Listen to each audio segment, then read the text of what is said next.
Folks, this is Tom O'Brien of TFNN.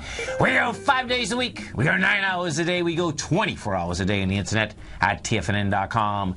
Always remember, folks, whatever you think about, you bring about. Whatever you focus on grows. Hope everyone's having a great day, safe day.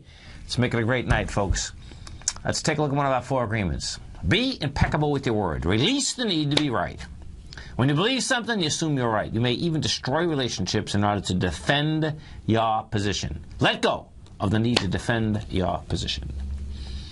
Market-wise, let's take a look at it out here. We had the Dow Industrials up 31, NASDAQ up 14, S&P's up 4.75, gold contract down $12.80, trading at $1,321 an ounce.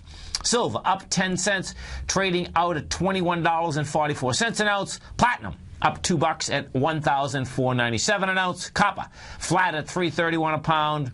Light sweet crude up 40 cents, trading out at a price point of $106.51 a barrel.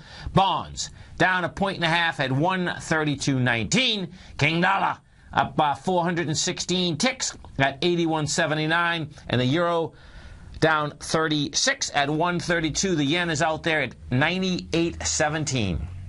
Our phone number is 877-927-6648. Give us a call, folks. Want to know what's going on in your world. In the world of the S&P, what do you have? Well, you get a sideways move. We're at the same place, man and woman. We are at 1694. You did 517 million versus 585. Bottom line, it doesn't have the juice to get up and over. Dow Industrials. We take a look at the Dow Industrials. What we have with the Dow is this. Dow, sideways move out there, up $31. The Dow, folks, is still under the May 22nd level. Now, the Dow, we've been talking about IBM, and let me tell you something. IBM, folks, is going to go break downtown. And, it's getting inch by inch, closer and closer. Only down 67 cents today, but guess what? It's at 188.42. 186.79 is your swing down there. That swing has 4.5 million. Now, when that came down there last week, it just came down with lighter volume, no doubt. What it's done now, it's building 3 days of cause to go after that level again. So we'll see what happens when it gets down there. But this looks to me like it's going to break downtown, which is going to create problems, of course, for the Dow Industrials. NASDAQ Composite. Composite up $14 out here. We did 1.5 versus 1.4. We are at the 36.84, and bottom line, we'll see if it can make it to that 36.94 level. Inside the NASDAQ Composite now, NDX 100. Let's go over to the NDX 100. NDX 100 today, she closed up $15, 31.41. Got to a price point of $31.49, backed off at the close, so you're still under the $31.41. If we take a look at the 3 Qs, what you have in the 3 Qs is this. We did 23 million shares. That is versus, we should be banging out 59 million shares. You're going into a swing point up there. Actually, you took out the swing point. You're 2 pennies above the swing point. No juice whatsoever, but that's what you did. Now, inside the NASDAQ 100, folks, this is as good as you get for an operator. Okay, so we got to talk about an operator a little. The thing that's amazing in this particular case is this. The operator we're going to talk about is Carl Icahn. Okay, so, I was watching this even 2 or 3 months ago. I was watching, first, I remember Icahn, folks, in 89. 1989. I'm going to tell you a story. This is a dynamite story, too, by the way. Okay, this is a trip. This is how good of an operator this guy is. So, in the 80s, January 3rd, 1981, the airlines got deregulated. When the airlines got deregulated, it was dynamite. I was in that business for a long time. That's how I got in this finance business, actually. And what it was is that airline tickets were actually, well, let's put it this way. Debt was worth money. Debt was worth airline tickets. Airline tickets were worth debt, and the airlines didn't know it. Okay, so the bottom line is there was a huge market that was developed in the 80s. There was about 5 of us that were really large in that market. So check this out. This is a trip.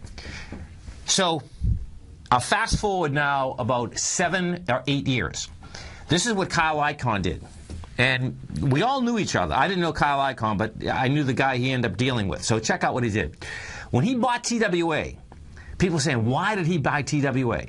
The only reason he bought TWA, folks, is to get the mileage program. So check out what he did. It was amazing. So Wall Street thought that he was just buying TWA. He knew that if he bought TWA, he was going to turn around and raid all the miles and turn around and sell the miles to another subsidiary. Well, what he did is two other guys that I know, they turned around, they set up a company. He sends the company to Las Vegas. Guess what?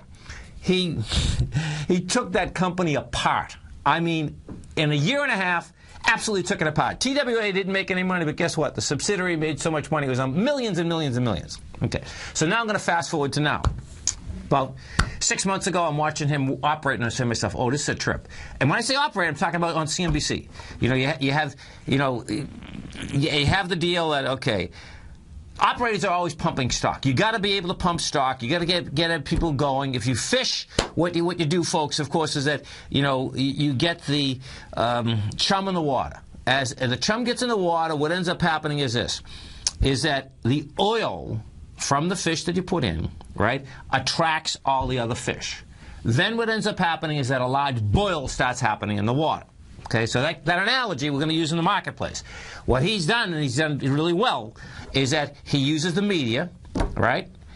Then he gets onto Twitter. Okay, so he didn't use Twitter on the first two deals about 5 months ago, 6 months ago. On Herbalife, he turned around and used Twitter. And on Herbalife, him and Ackman were going at it. Bottom line, he already moved his position, made plenty. Okay, so guess what? In the middle of the day today, in the middle of the day, mind you, okay, he turns around and puts a tweet out.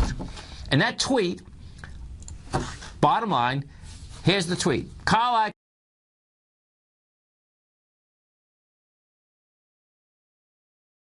Icahn on Twitter says, "We currently have a large position in Apple. We believe the company to be extremely undervalued. Spoke to Tim Cook today. More to come." Bottom line, folks, that is about as good as you get for operating in a stock. Now, this is what's going to get interesting. Okay, so what are the disclosure rules on manipulating a stock?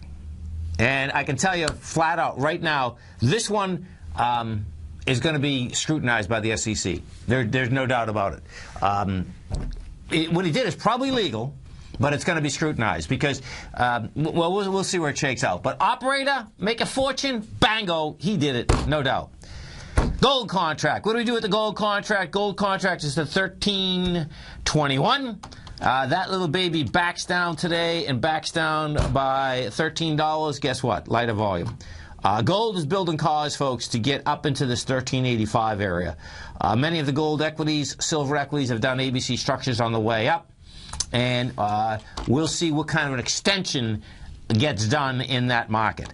We go over to the bond market. We go to look at the 30-year bond. We have a 30-year bond. She did 345,000 contracts, down a point and a half. 300. That means that she is going to probably trying to attack this 132.04 level. We got to 132.12 today. The volume, it was lighter than the last two times down here, but that's some dicey volume. So we'll see whether that baby can hold as it gets into that area. King dollar. King dollar, they can't keep it down. Bottom line, you had wide price spread, you had accelerated volume, you had all of the above with King dollar. Now, we're at 81.79. That's saying, it doesn't say that King dollar can get to 85.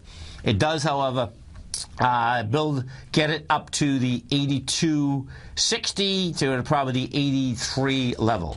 Our phone number is 877-927-6648. Let's go take a look at Walmart. WMT. Walmart is going to be coming out with their numbers on the 15th. Walmart right now did 6.3 million shares today. Sideways move, down 22 cents. But what you have is this. You have a slight expansion with volume, got to a lower low. Walmart looks to me like it's going to go after this 74.66 area. This is Tom O'Brien. This is TFNN. You stay right there, folks. We're coming right back. We had the, let's see. You had American Express up 74. We had ExxonMobil down 49. Oxy was off 42. We had Big Blue down 67. JP Morgan Chase was up 20. Marbell down 20 cents. We're going to be right back.